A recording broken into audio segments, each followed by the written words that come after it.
Shalom. First and foremost, I want to give all praises, honor, and glory to Yahweh, Bahasham Yahushai, Bahasham Rucha Kodash. Double honors to the elders and the apostles of Great Millstone, and peace and blessings to the elect. And real quick, I was reading this article here that I found pretty interesting, dealing with the subject of war, okay, and in particular, nuclear war. And this individual, Martin Armstrong, right, as you can see in the headline here, plan on it. Martin Armstrong sees 100% chance of nuclear war. So I'll read through a little bit of this. It has some pretty interesting information, but we didn't go and tell him this, right? We didn't go and tell him, hey, by the way, this is something that not just him, but people who are watching and who understand history and understand the dynamics of war and geopolitics, they see, okay, these are all the signs that are pointing to this kind of war. And with the direction that it's going in, this is where it's going to end up. Okay, and that lines up, right with prophecy. So it says here, 6 weeks ago, legendary financial and geopolitical psychoanalyst Martin Armstrong was signaling a big turn toward war. Now, Armstrong says the chances of war with a nuclear exchange is at 100%. ... Plan on it. This is coming. So now it's so close that even people that are in the world can see these things. Okay. Can the world avoid nuclear war with President Trump's 50-day deadline given to Russia to make peace in Ukraine? Armstrong says, you do not threaten your adversary that is at your same level publicly. If you want to say something like that, you do it privately in a phone call. Now, what will happen is Putin cannot possibly sign a peace deal. What, are you crazy to do this in 50 days? We have staff in Germany, and I was told by my staff that a friend 60 years old was told to report to duty. That's, I would presume that's active duty or some form of duty. I had a friend who was at the Vienna Peace Conference, and he called me when it was over and said, holy crap, quote unquote, this has nothing to do with peace anymore. Right? At the Vienna Peace Conference, they said this has nothing to do with peace anymore. This is all about preparing for war. Everybody should start getting ready for drafts to start going that way. They want war. They are not backing off. Now, real quick, let me actually get a precept for that. I believe this is that Joel 2 or 3? 3. I think it's Joel 3. Joel chapter 3 verse 9. Proclaim ye this among the Gentiles, prepare war. Wake up the mighty men, let all the men of war draw near. So the mighty men and the men of war are the militaries. Okay, so by waking them up, that's basically like we just read, calling them, into duty. Let them draw near, let them come up. Beat your plowshares into swords and your pruning hooks, agricultural tools, into spears, right? Weapons. Let the weak say, I am strong. So you're starting to, this is all part of prophecy, the preparation for war by these various nations.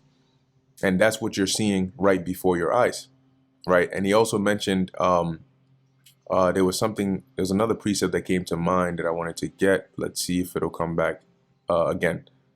Oh, right. This is it here. Because guess what? This is also prophesied in Second Esdras. Let me see. In the wars. I believe this is 16. Second Esdras 16. But let's take a look. So we know those drafts, they're going to happen. And a lot of men are going to get drafted. A lot of women are going to get sent there too. And they're going to die. To put it plainly. This is Second Esdras chapter 16, verse. I'm going to start at 32.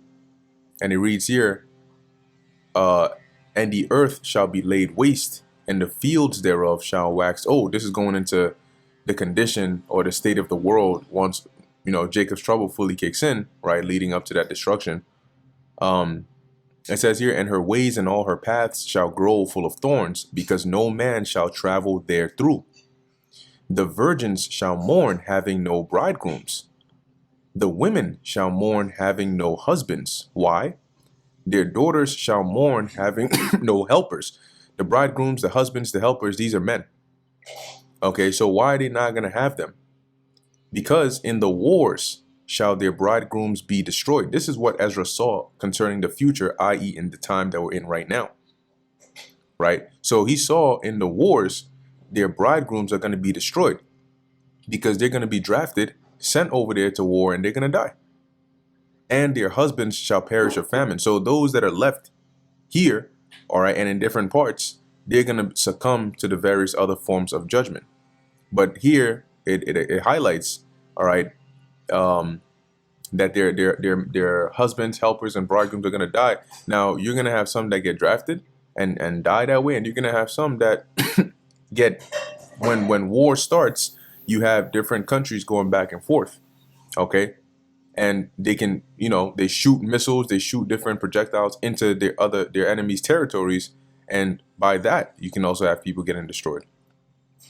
So as you can see here, they're telling you they're at that conference, they weren't talking about peace. They're not in a time of peace. We're in a time of war. Armstrong's computer, Socrates, is signaling war as early as next month. Armstrong says, starting in August, this whole thing is going to be escalating up. Our computer has what we call a panic cycle with our war cycles for 2026. That is not good. I don't know what the hell Trump is smoking. My computer has been projecting war, and it's projecting war going into 2026. This is not looking good. And Europe will lose. It's as simple as that. That's real interesting, right? Because that does line up quite well with prophecy. The other big event that happened that will change the economic system forever is the House just passed the so-called Genius Act, guiding and establishing national innovation for the U.S. stablecoin. So they definitely got to watch our videos.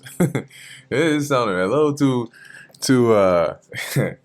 too close to home. Anyway, the bill is now headed for President Trump to sign into law. Armstrong contends that U.S. debt is being sold by big holders of treasuries, and we have to find a new market for our huge treasury debt, or we default. And this is going to lead into the MOTB. Okay? And that's in Revelation 13 and 16. Treasury bonds will be supposedly backstop, or will supposedly backstop stablecoins that the banks will control, Armstrong says. This is really a repeat of 1863. In the Civil War, they issued national banknotes. The banks were told to buy the bonds. They could buy bonds to fund the war, and they were allowed to issue currency backed by the bonds. This is the same exact thing. These stable coins are the same thing as the 1863 National Bank Act. Might want to look into that. Stablecoins and the Genius Act are not good news for financial freedom or any other kind of civil liberty. Armstrong says the government will say, we don't like this guy, debank him. The government the government cannot do it directly, so they indirectly do it the other way. I know guys that are gun dealers and bullion dealers, and they have been debanked. This is the world we are going into. Yeah, because why do you think Mayor Amschel Bauer, his focus was on the money? Give me control over a nation's, money, roughly paraphrasing, and I care not who makes the laws, because the one who truly controls the laws and, everything would be the holder of the money, the controller of the money. Because they've built a system that is ran by money. It's monetary. The monetary system is one of the biggest systems. They know they are losing power. Europe is far worse. Spain now says you cannot take out $3,000 without government permission. And all these things are happening right underneath the noses of people, but they're so distracted by everything else going on, they don't see what's happening. They are trying to eliminate cash. The forms of government we have today are going to collapse. Republics are the most corrupt form of government, period. All right. And so there you have it, right? He basically unloaded the whole clip right there. And it pretty much lines up with the visions that are written in the scriptures. And things are going to move faster and faster and faster straight in that direction of prophecy. So prepare yourself. This is Daniel chapter 8, verse 26, and it reads, "And the vision of the evening and the morning, which was told, is true. Wherefore shut thou up the vision, for it shall be for many days." Now, when you read in the book of Daniel, and even particularly in the 8th chapter, right, he saw visions of things that would happen, right, to Israel at different times. Now, though this may be speaking about a specific vision, because he did see specific visions, the point here is that just as it was told Daniel that the vision he saw is true and that is going to come to pass, so is it for all the other visions that are written in the scriptures. Because the Most High is not a man that he should lie. So he's not going to show the prophets something that's not going to happen and have them write it down and prophesy about it. This is Revelation 21:5. "And he that sat upon the throne said, Behold, I make all things new. And he said unto me, Write, for these words are true and faithful." So we know that what's written in this book concerning pretty much everything, but mainly the prophecies, the things that are foretold to happen, they're going to happen exactly as they've been written, right? Because those words are true and faithful. And now it's to the point where people, even in the world, right, not from a biblical perspective, but just from a looking at the world from that perspective, they're already seeing and hearing and being told, as the guy mentioned, the one who went to the Vienna Peace Conference, what direction things are headed in. Okay, so they're not even speaking from a prophetic standpoint. They're speaking from a straight, this is what we're seeing and hearing, reality, So people better prepare, because it's definitely about to get real hectic out here. Anyway, with that, Lord willing, this is edifying and informative to the elect.